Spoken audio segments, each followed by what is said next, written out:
Marshall skips away. Marshall skips away. Marshall's still going. Marshall's got Richards coming up outside. Now inside. Arsenal have gone through an entire league campaign without losing. Bennett and the Dragons win the grand final. Whips that one away, and Kane Williamson and his team now World Test champions.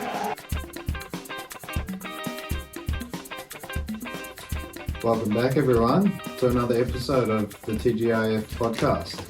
Thank God it's footy. A little bit worse for wear this week, my bro, or the last couple of weeks. Yeah, actually. we're locked down with a bit of infection of the sinuses.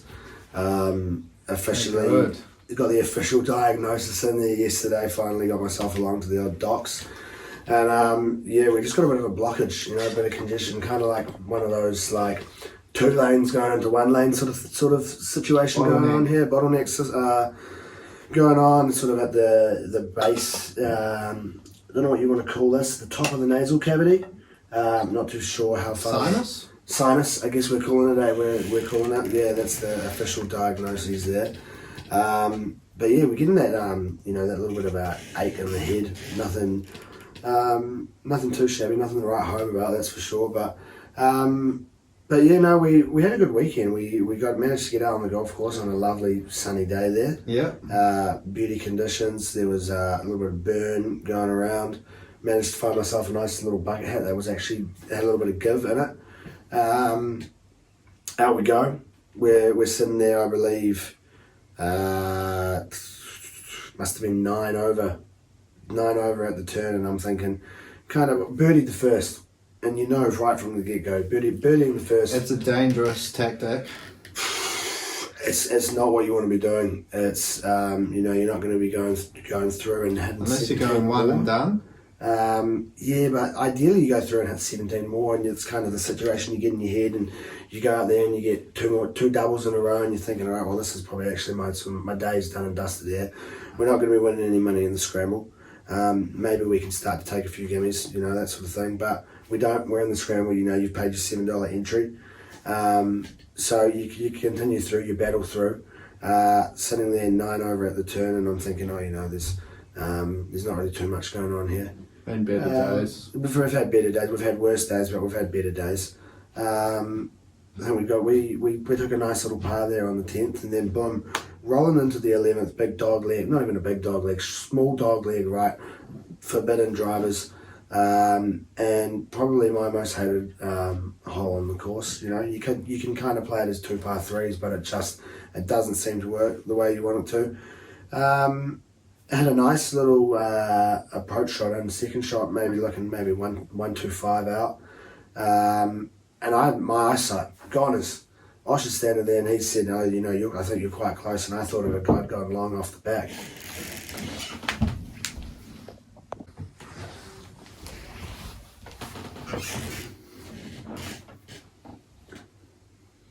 But no, lo and behold, we get up to the green. Well, I get up to the green. I think Osh is loitering in the trees. I think possibly loitering with you in the trees, possibly at this stage. Yeah, my second shot wasn't good on the 11th. I think both loitering in the trees, and I'm up on the green, and we're there. We're about this far out. Nice little tap in. You take another 3. Ended up with 3 threes in a row. We're cruising. We're cruising through this back 9. We've abused some kids, which now looking back on it, I don't think they were going to actually do anything too hectic, but may have just been sort of the adrenaline, rushing through the veins. And I'm thinking, we're breaking 80 today. We're going through. We're going sub 80. No nonsense. No nonsense at all. We had a bogey there. I believe. I want to say 13, and then we're through. We're parring everything. We're 4 pars in a row. 14, 15, 16, 17. Yep, correct. And I said at the 17th tee, we're just going to take it easy when we get to 18. No driver, keep the driver in the bag. We get up on 18. You're thinking, you probably got the driver out the bag. Stayed in, 7-iron. Everybody shanking into the trees. A shit punch out. You put your 3rd into the bunker, and you're walking away with a 6 for an unfortunate 81. But a $71 winnings. always nice. Into the old Cushions the blow. Yeah, into the old golf account there, taking out the scramble. So, but yeah, a little bit unfortunate. I think I was probably more pissed off at the 80, getting over 80 than actually what my score was. But we'll be looking to continue that. Hopefully we get a bit of nice weather. We had a big downpour here in Tamaki Makaurau today, and it was a little bit out of nowhere. So hopefully didn't do too much damage. Looking out there, at the moment. Hopefully it's the last of it. It's looking dark, but it's we are nearing. We're verging on 8:30 here. So that's possibly maybe the reason we're on the darkness. Probably enough about the weather, enough about subpar, mediocre, not subpar, in one term of the sense. Yeah, enough about us, I'd say. We'll get into a little bit of sport, a little bit of footy. Back into our end of season report cards. Now we're slowly creeping our way away from the end of last season and towards a new season. But we are 6 to 7 weeks must be now. It's been a wee while since we've finished up our finals footy. That's a wee while. We're cranking our way towards December now nearly. So distant memories. But we did indulge in some finals footy. We did have some footy not too long ago, and getting back into that now. The Knights, not the worst of seasons. No, it was another one of those teams who had a really strange season, similar to the Roosters, but just I guess started their run a little bit earlier.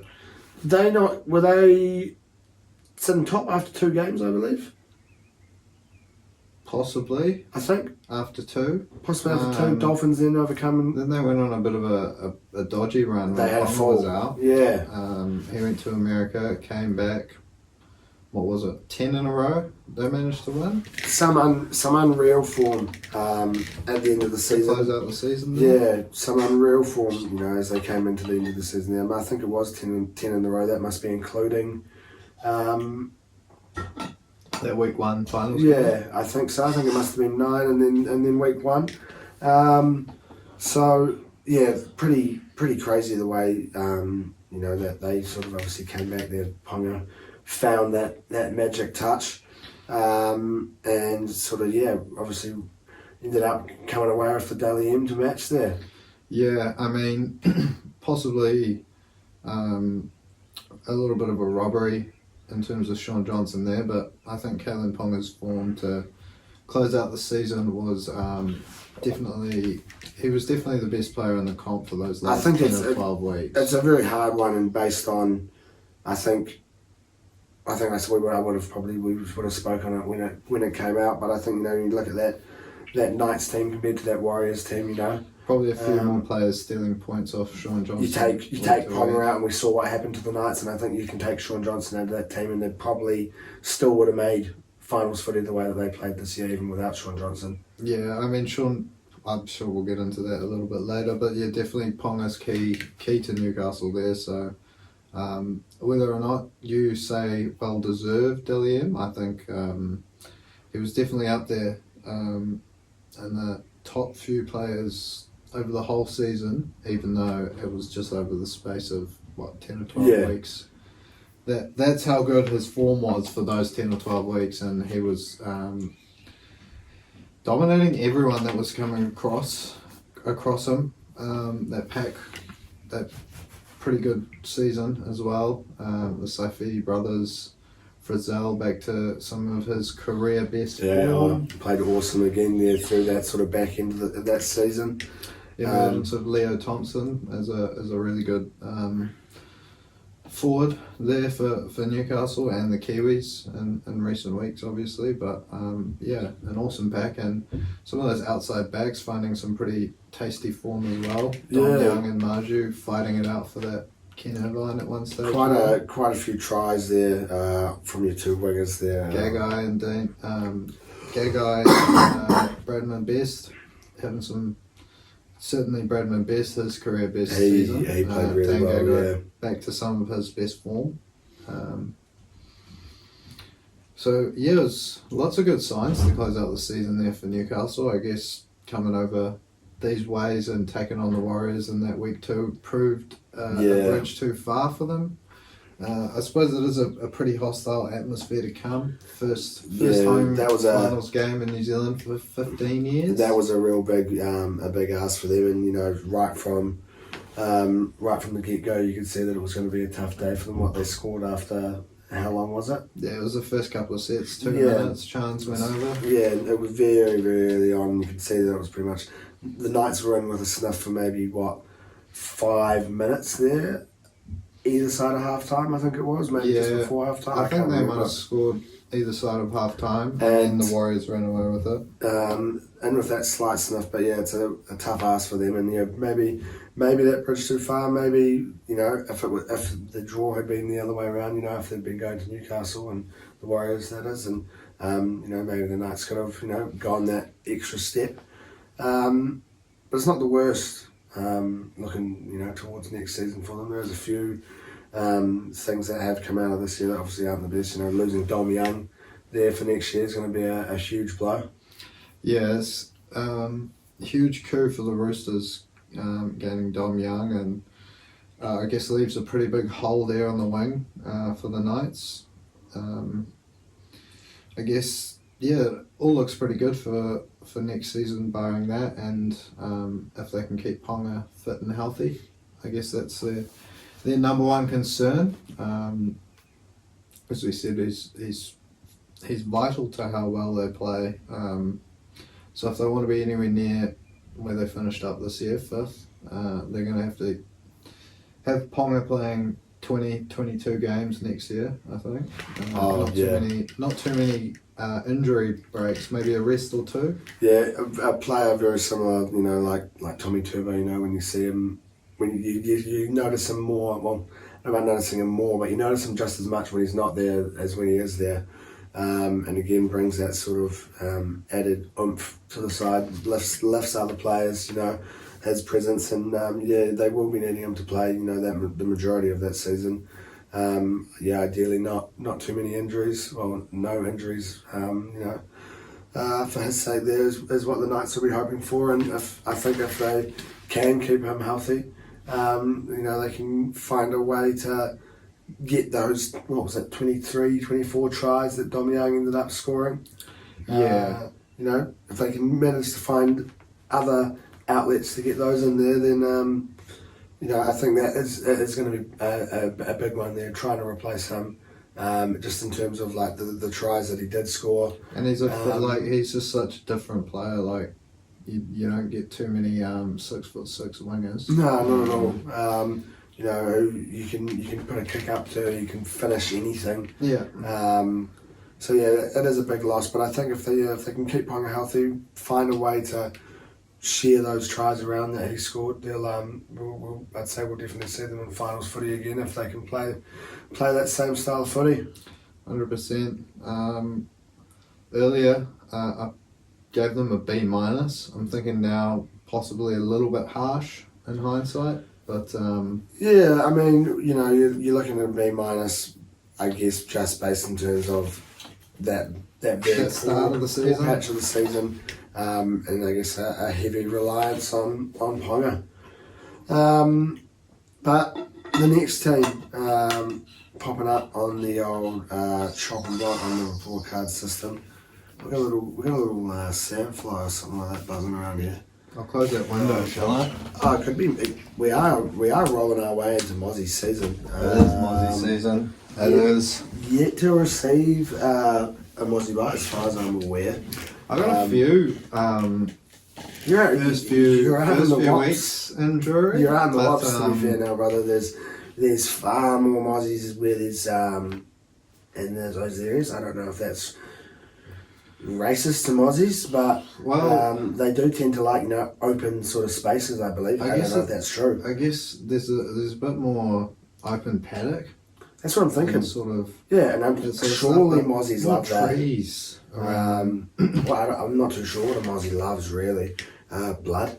So maybe they do prefer living in those high density areas. High density areas, lots of blood around. Yeah, lots of people. Maybe somewhere like the CBD. They're going off thermal vision, so lots of hot spots in the suburbs. Yeah, who knows? But yet to get a Mozzy bike, but who knows? Maybe that'll be the end of that little fly buzzing around. But yeah, no. Back to the next B minus. Well, for the Knights, we're locking in the B minus. Yeah, I've already locked that. We're locking in the B minus. Poor start to the season. But the next team, they're on the chopping block. The old, she's back, brother. Look at that. Look at that fucker. Can you see it? Yeah. That's a big one. And it's definitely a Mozzy, eh? Yeah, it's on your shorts. Get out of here, brother. Watch out, man. Clearly not a Waz fan, I'm guessing. This Mozzy here must be a Tigers fan. Maybe that's why it's hanging around by me. But the old Warriors, a huge season for them. What do you call it? When you're starting that new chapter. It's the new, Turning a new leaf. Turning a new leaf. It's the start of something. You started something special at the Warriors by the looks of things. Webster coming in, taking the reins, producing some magic this year. Yeah, not only Webster with that magic, winning Dillian Coach of the Year, all credit to him. Some of those players out there finding career best form. Obviously, Sean Johnson comes to mind. A lot of people consider him to be very unlucky not to be, wearing that Dally M around his neck at the moment. That would be interesting, a Dally M medal in Devo. Yeah. Don't know if there's ever been one in Devo before. Probably not. Not that I don't think anyone. I'm sure there's been Dally M winners in Devonport At some stage in their life, but I highly doubt they brought their medal with them. But you bring it to your home. You'd be bringing it to your home, possibly.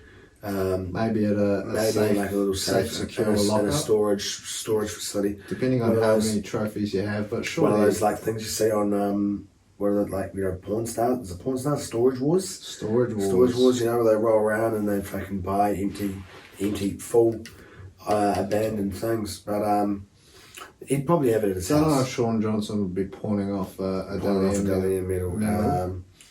No, I don't think that'd be the case there. But robbed. Yeah, I don't know if robbed. It's again, like I said, it's a hard one. I think. And I'm going to sound like someone who just hates the Warriors here. Every Warriors fan goes into that with a Warriors bias, you know what I mean? And then people are going to say that I've got the anti-Warriors bias with that.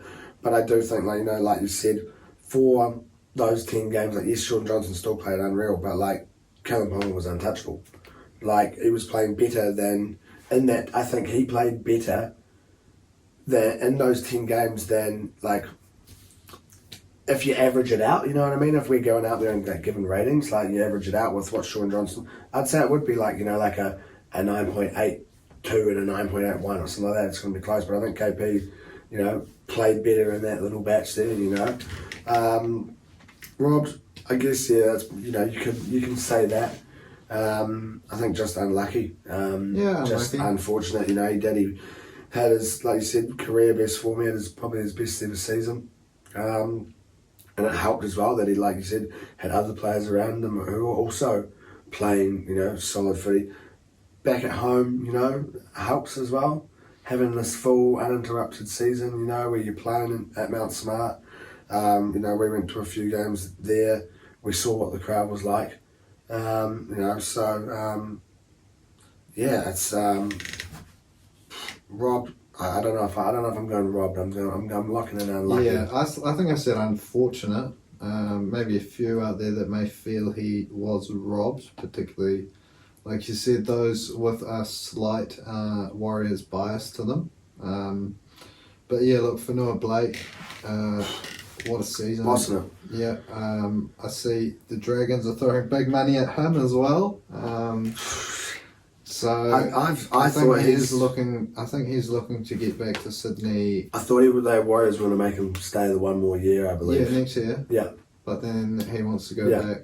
I think he's got 3 years left on his deal, including next year. But he wants to get out early if he can.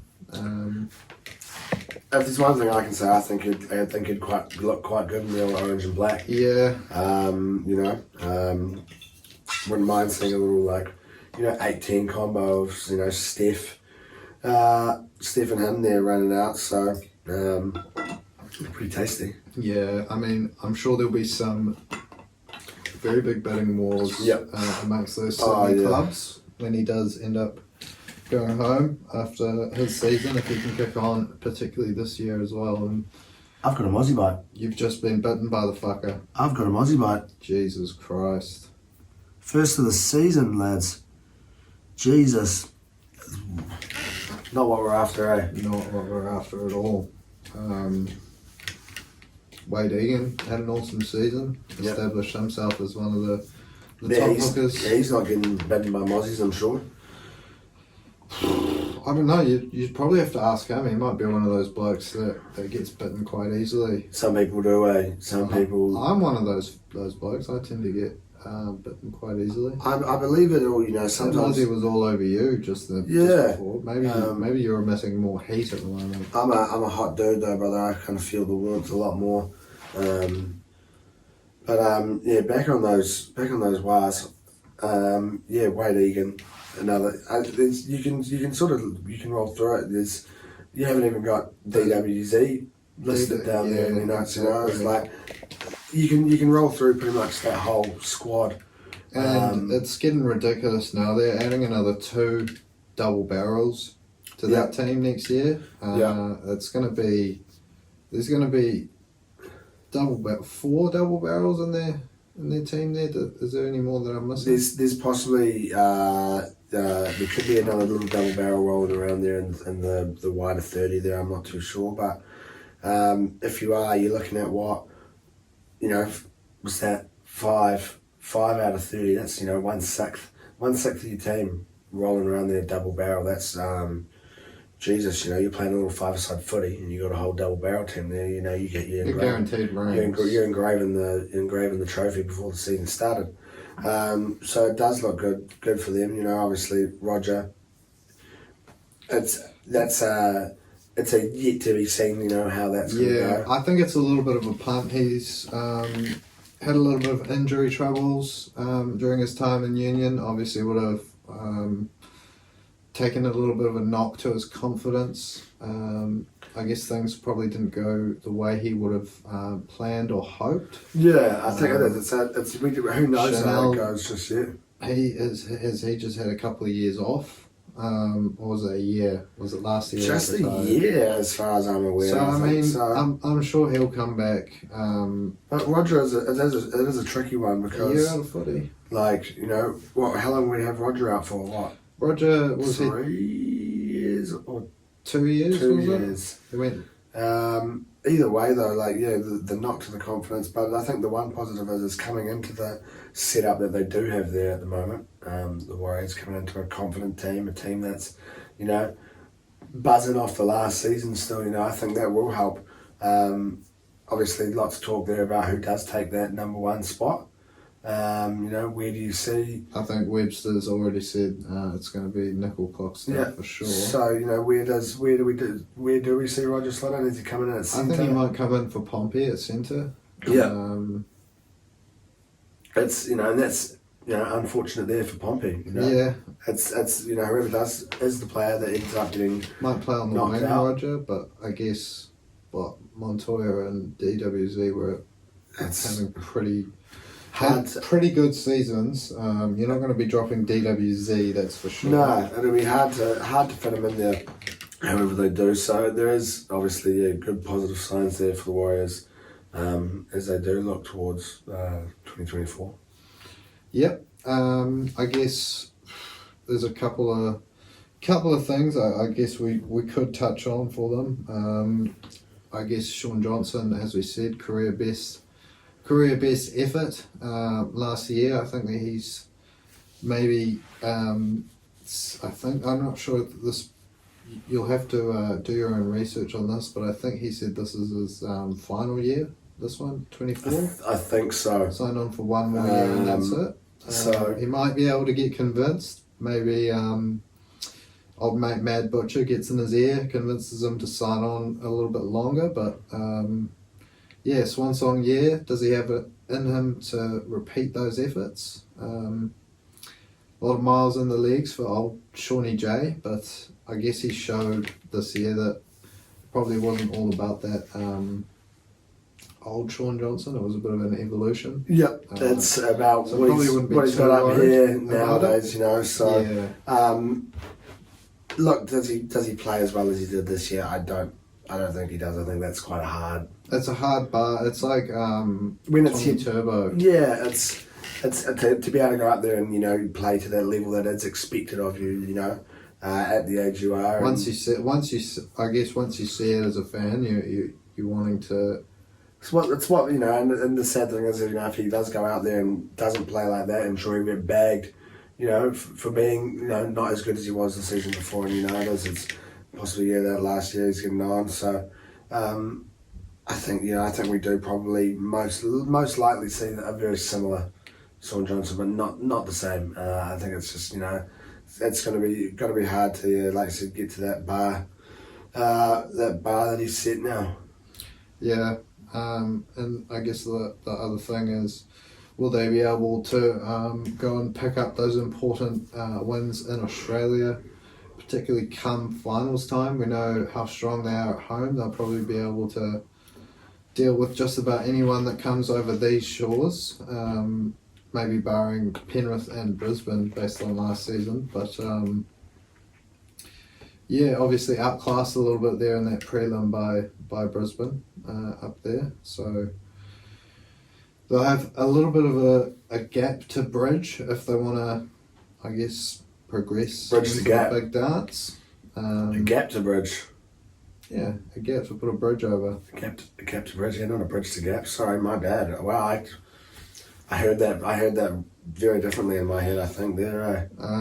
So yeah, the Warriors, a really good season, I think, based on the fact that it's a very similar, if not pretty much identical roster that came 15th the year before. You got to be up in the A's. Yeah. Where I think we're going just an A flat. A flat, yeah.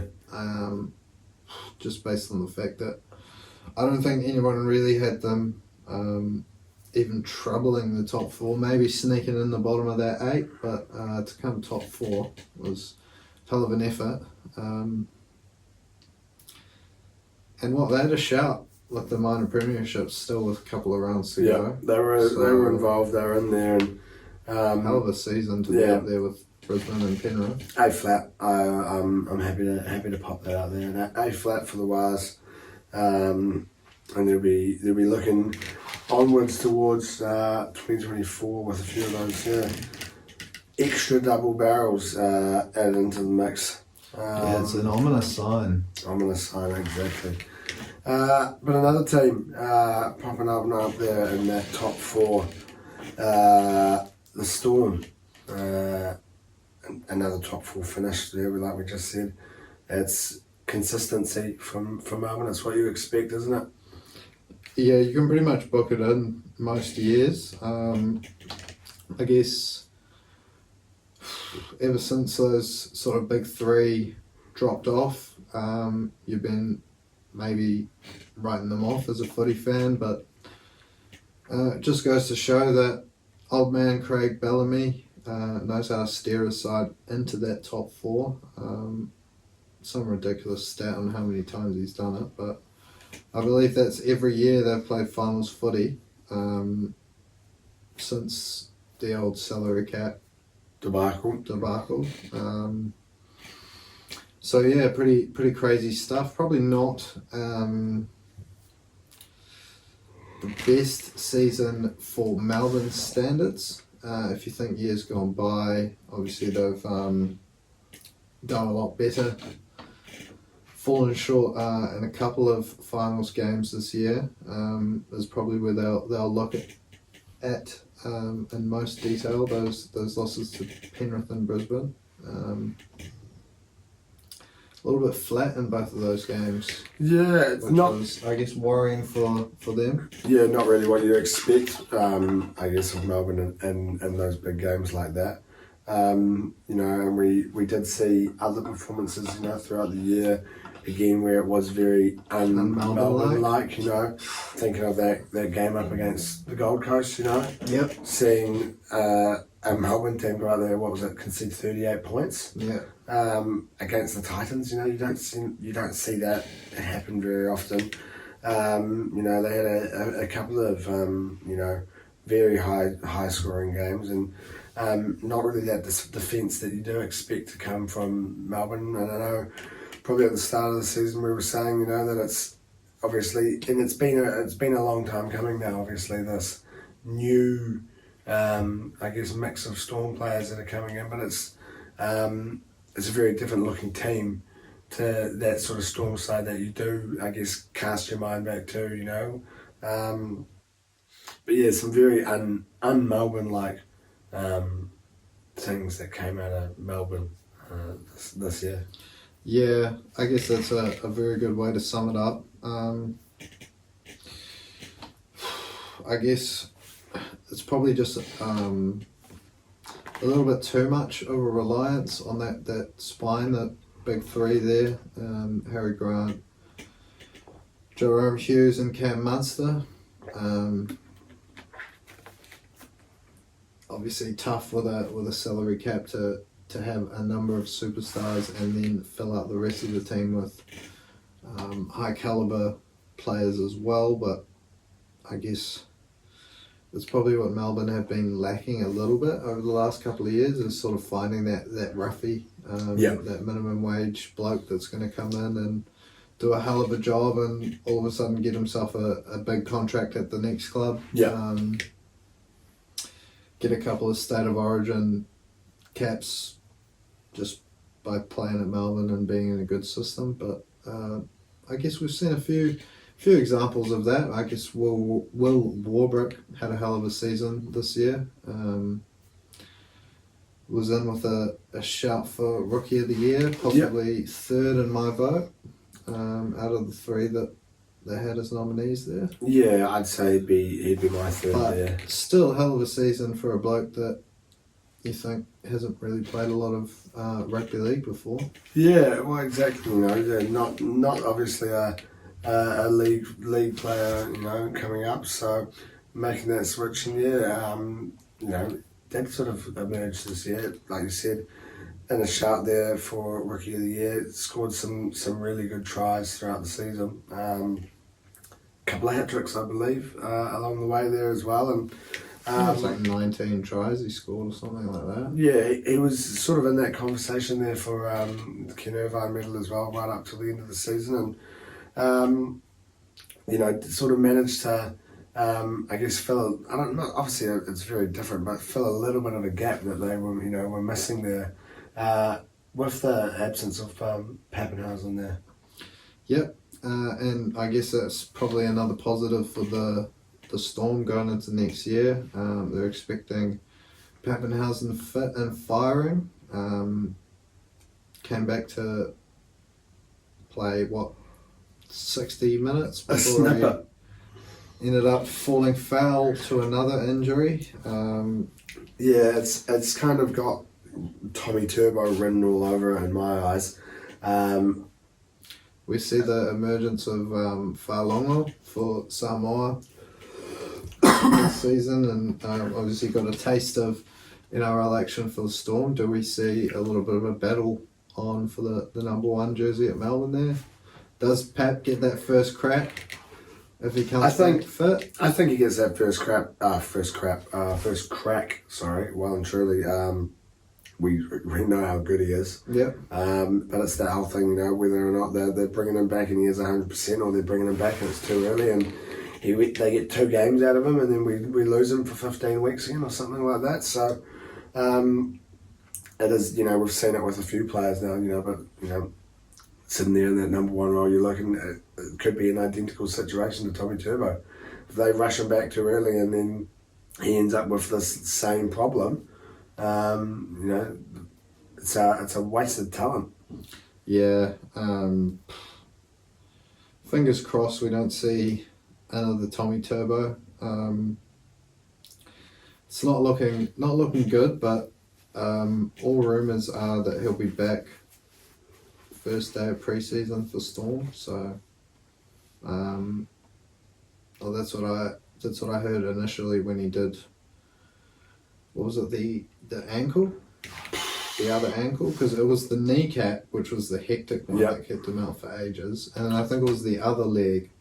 Someone fell on it. Oh, I can't remember what it was. Was the injury? So fingers crossed we can get a good season out of him next year, because that was awesome to see him bursting onto the scene a couple of years ago, absolutely flying for Melbourne in that number 1 with that hectic mullet going. Don't think he's rocking that one anymore, unfortunately. No, I think the days of that are gone. So hopefully that doesn't mean that he's lost his flair, he's lost that spark that he did once have. But they'll be looking to improve as they get into next year. That's for sure. Obviously, sort of take it that next step further. They've got a couple more teams now to battle, obviously, don't they? Yeah, it's. I mean, I probably wouldn't have them as my premiership favourites going into next year, but there'll be plenty of times that Melbourne would have been written off in that case and come out pretty strong the next year. Yeah. So I wouldn't be surprised to see, as time sort of winds up on Craig Bellamy's career, I wouldn't be surprised to see him squeeze one last premiership out of it. Yeah, I think like some Munster and Hughes and Grant playing some career best footy. Yep. If you get the best out of Pappenhausen, like you say, don't rush him back. Comes back fit and strong. I don't see why they can't. Yeah, push it's Penrith if they a tasty looking spine there, and get the most out of the rest of those lads. yeah. Oh, and obviously it depends on how those other two teams manage their roster throughout as well, but I can definitely see it coming. All it takes is an injury or two to the likes of Payne Haas and Nathan Cleary, and the playing field might be a little bit more even again. But I reckon B+ for Melbourne. Probably, obviously finished higher on the final standings than the Warriors, but probably have a little bit higher standards based on previous years and roster and things like that. What we're saying there about Sean Johnson, they've got a higher bar set.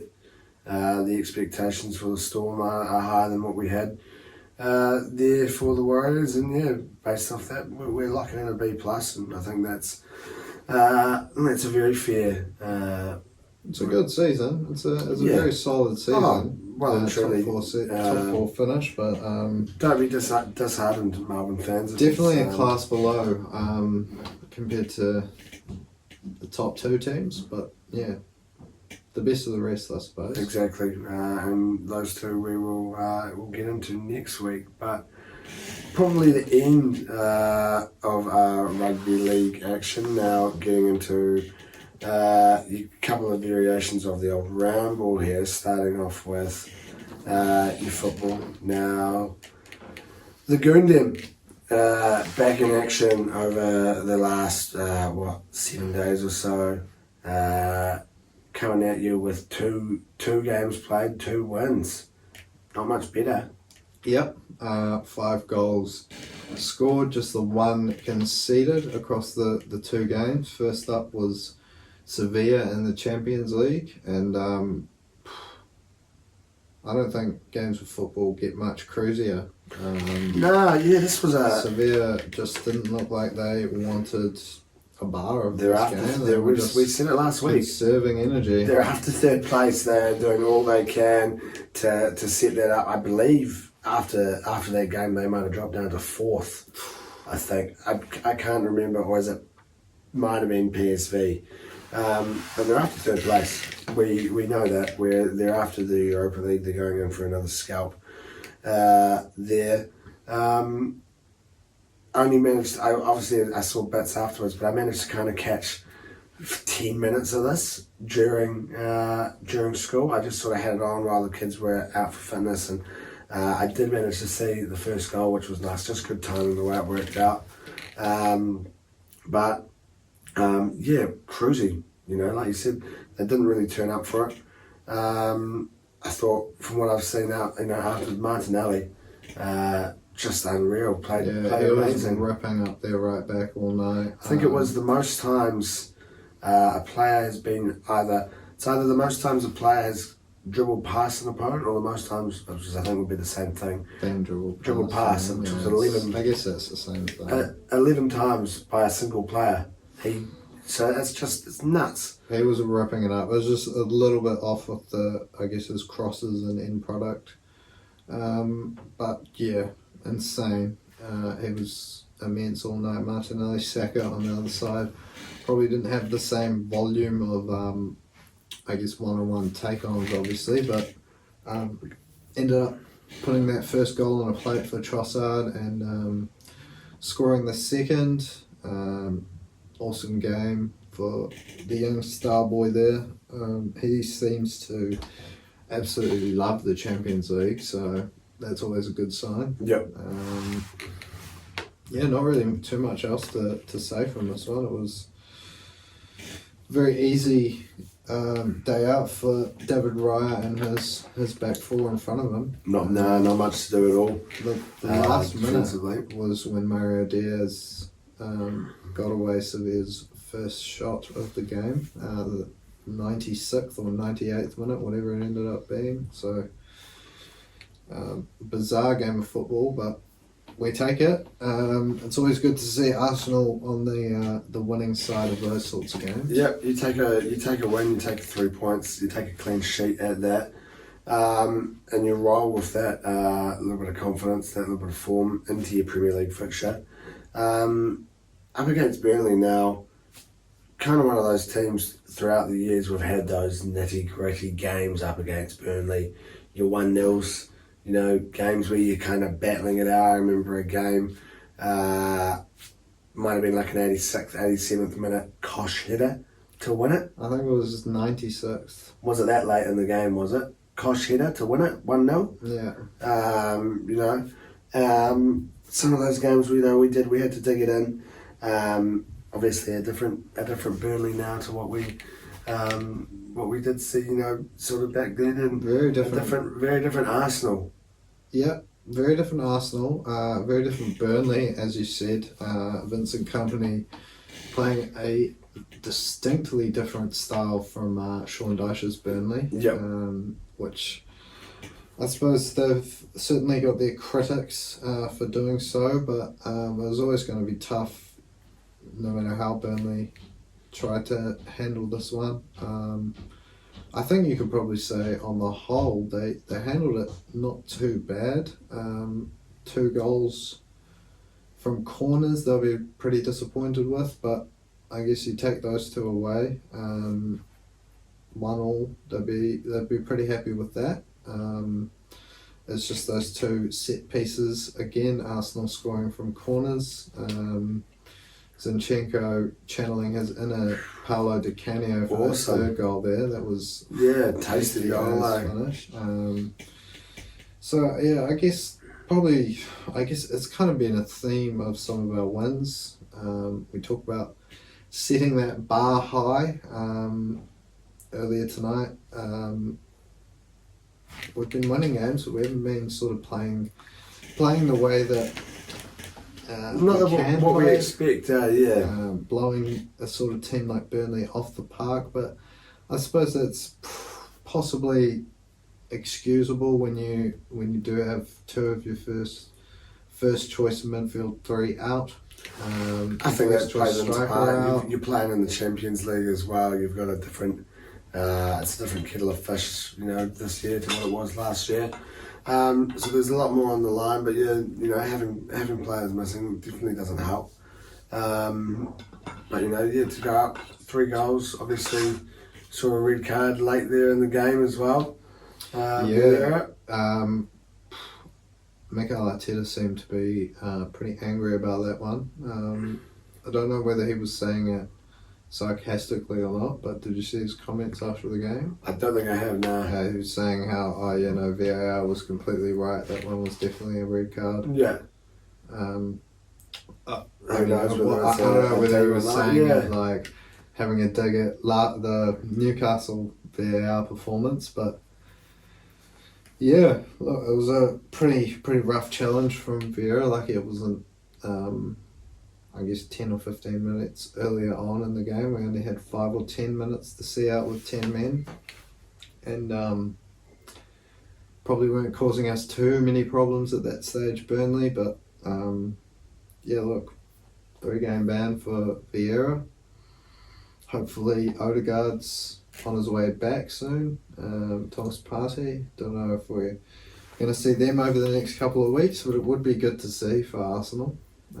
Have our, I guess, best midfield three together, whether that does involve Partey or Havertz or Smith Rowe.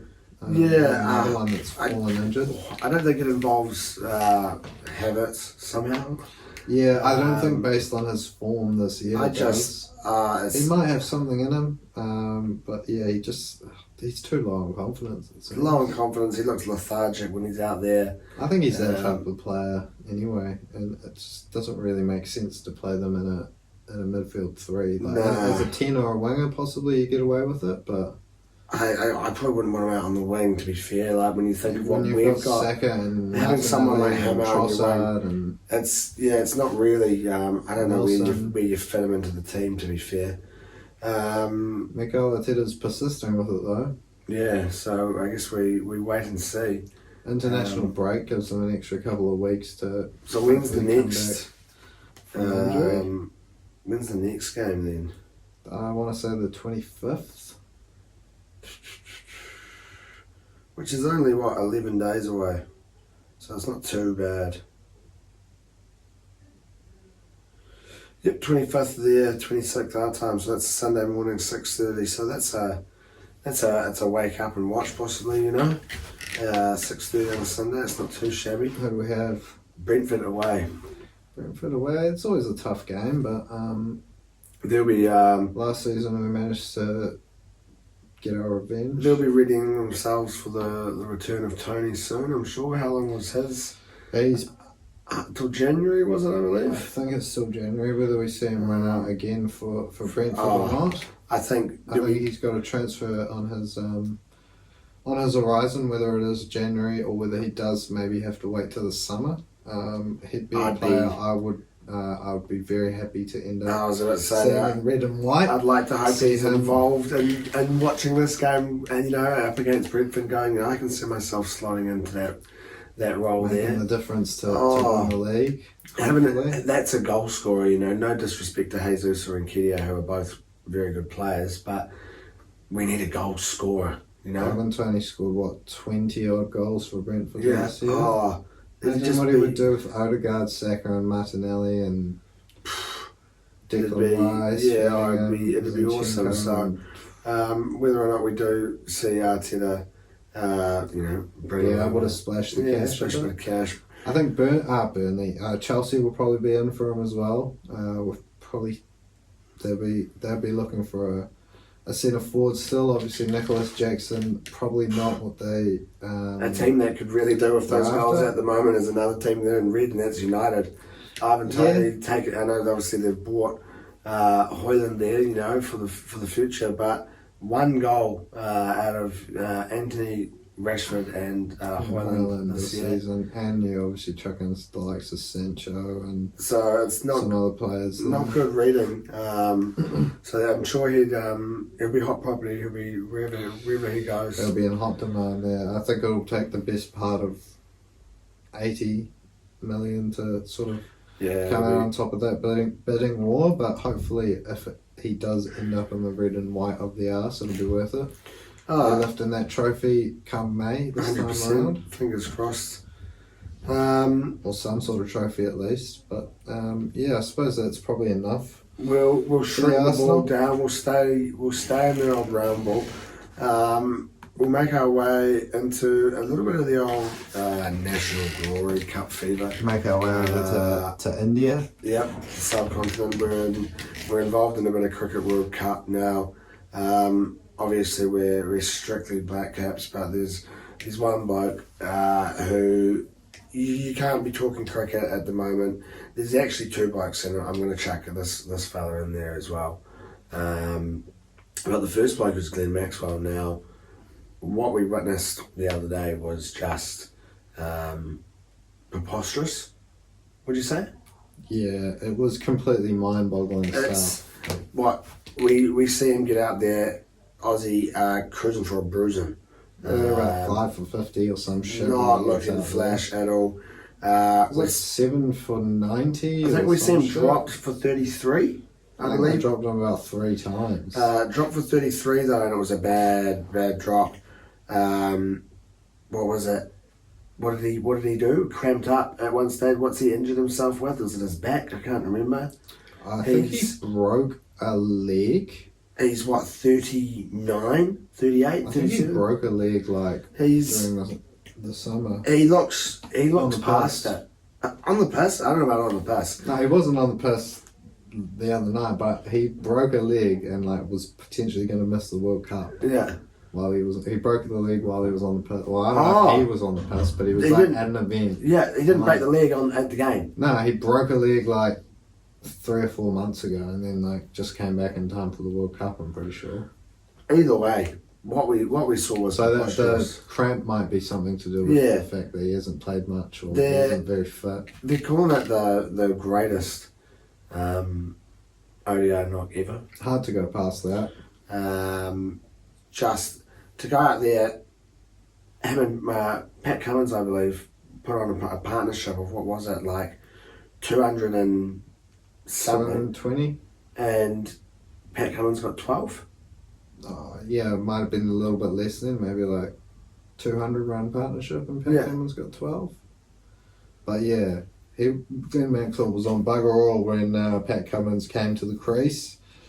They needed about 200 to win, and Pat Cummins walked off with about 12 not out, and Glenn Maxwell did the rest. It was, I think you just got to listen to Smithy, and it might be Ricky Ponting. Oh, that's a great. I don't know who it is with the Australian voice. Those two blokes that do the commentary videos. Ponting and